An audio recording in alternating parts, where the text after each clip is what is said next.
ഏറ്റവും സുഖമുള്ള വികാരം എന്താണെന്ന് ചോദിച്ചാൽ പ്രണയം എന്ന് പറയുന്നവരായിരിക്കും കൂടുതൽ. അത്രയും കാലം കൂടെയുള്ള ഒരാളിനെ അല്ലെങ്കിൽ പെട്ടെന്ന് കാണുന്ന ഒരാളിനോട് പറഞ്ഞറിയിക്കാൻ കഴിയാത്ത വിധം ഇഷ്ടം തോന്നുന്ന ഒരു അവസ്ഥയാണിത്. എന്നാൽ ഇന്ന് രണ്ടുപേർ തമ്മിലുള്ള മാനസിക, വൈകാരിക, ശാരീരിക അടുപ്പത്തെ പ്രണയം എന്ന ഒറ്റ പേരിലല്ല ലോകം നിർവചിക്കുന്നത്. ഡേറ്റിംഗ് എന്നത് ഇന്നത്തെ കാലത്ത് വളരെ സാധാരണമായ പ്രയോഗവും രീതിയും ഒക്കെയായി മാറിക്കഴിഞ്ഞു. രണ്ടുപേർ ഡേറ്റ് ചെയ്യുന്നു എന്നത് ഇന്ന് എല്ലാവരും സ്വാഭാവികമായി സംഭവിക്കുന്ന ഒന്ന് എന്ന് ചിന്തിക്കുന്ന തലത്തിലേക്ക് ലോകം വളർന്നു കഴിഞ്ഞു. പരസ്പരം നന്നായി അറിയുക, സന്തോഷം പങ്കുവെക്കുക എന്ന ഉദ്ദേശത്തോടെ രണ്ടുപേർ സമയം ചിലവിടുന്നതിനെ ഡേറ്റിംഗ് എന്ന് വിളിക്കുന്നു.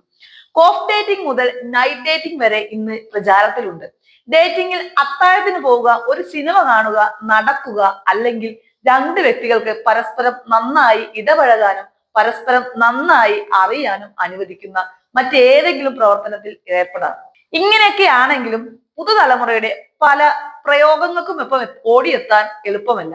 പ്രണയത്തിനും ഡേറ്റിങ്ങിനും മറ്റ് ബന്ധങ്ങൾക്കുമെല്ലാം പലവിധ പേരുകളാണ് ന്യൂ ജെൻസ് നൽകിയിരിക്കുന്നത്. ഇവർക്കൊപ്പം പിടിച്ചു നിൽക്കണമെങ്കിൽ അവയറിയാതെ തരമില്ല. ഇതിൽ യുവതലമുറയിൽപ്പെട്ടവർക്കിടയിൽ ട്രെൻഡിങ് ആയ ഒരു തരം ബന്ധമാണ് സോളോ പോളിയോമോറി. ഇത്തരം ബന്ധം പുലർത്തുന്നവരോട് ഒറ്റയ്ക്കാണോ എന്ന് ചോദിച്ചാൽ അതെ എന്നും, എന്നാൽ പ്രണയമുണ്ടോ എന്ന് ചോദിച്ചാൽ ഒന്നിലധികം എന്നും ആണ് മറുപടി പറയുക. പ്രണയബന്ധങ്ങളിലെ ഉത്തരവാദിത്തങ്ങളുടെയും പരസ്പര സഹകരണത്തിന്റെയും കെട്ടുപാടുകൾ ചുമക്കാൻ ഇത്തരക്കാരെ കിട്ടില്ല. വ്യക്തി താല്പര്യങ്ങൾക്കാണ് മുൻതൂക്കവും പ്രാധാന്യവും. എന്റെ ജീവിതം, എന്റെ താല്പര്യം, എന്റെ നിയമങ്ങൾ എന്നതാണ് ഇവരുടെ ജീവിത ശൈലി. ഒരേ സമയം ഒന്നിലധികം പ്രണയ പങ്കാളികൾ വേണമെന്ന് തന്നെയാണ് ഇവരുടെ ആഗ്രഹം. എന്നാൽ അവരിൽ ആരോടും ഒരു തരത്തിലുമുള്ള ബാധ്യതകളും വെക്കാൻ ഇഷ്ടവുമല്ല. മാനസിക അടുപ്പം പോലും സൂക്ഷിക്കാൻ താല്പര്യമില്ല.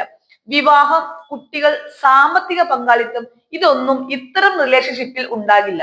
സ്വന്തം ജീവിത ലക്ഷ്യങ്ങൾക്കും വളർച്ചയ്ക്കും സന്തോഷത്തിനും പ്രണയബന്ധങ്ങൾ ഒരിക്കലും തടസ്സമാകരുതെന്ന് ആഗ്രഹിക്കുന്നവരാണ് സോളോ പോളിയോമോറി തിരഞ്ഞെടുക്കുന്നത്. പ്രണയ പങ്കാളിയുടെ ആവശ്യങ്ങളെയും വികാരങ്ങളെയും അവഗണിക്കാറില്ലെങ്കിലും സ്വന്തം വ്യക്തി താല്പര്യത്തിന് മുന്നിൽ എല്ലാം നിഷ്പ്രഭമാകും. തങ്ങളുടെ ബന്ധം ഏതെങ്കിലും പേരുപയോഗിച്ച് നിർവചിക്കപ്പെടുന്നതിൽ തീരെ താല്പര്യം കാട്ടാറില്ല.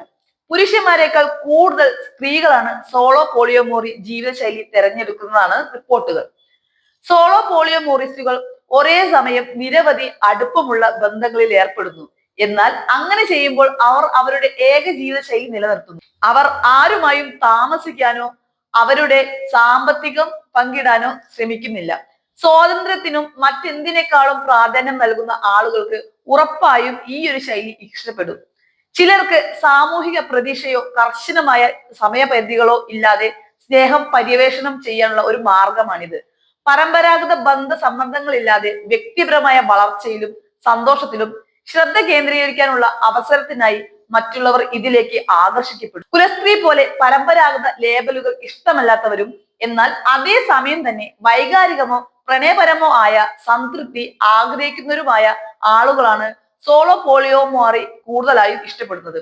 നിങ്ങളും ഈ ഒരു ട്രെൻഡ് ഇഷ്ടപ്പെടുന്നവരാണോ?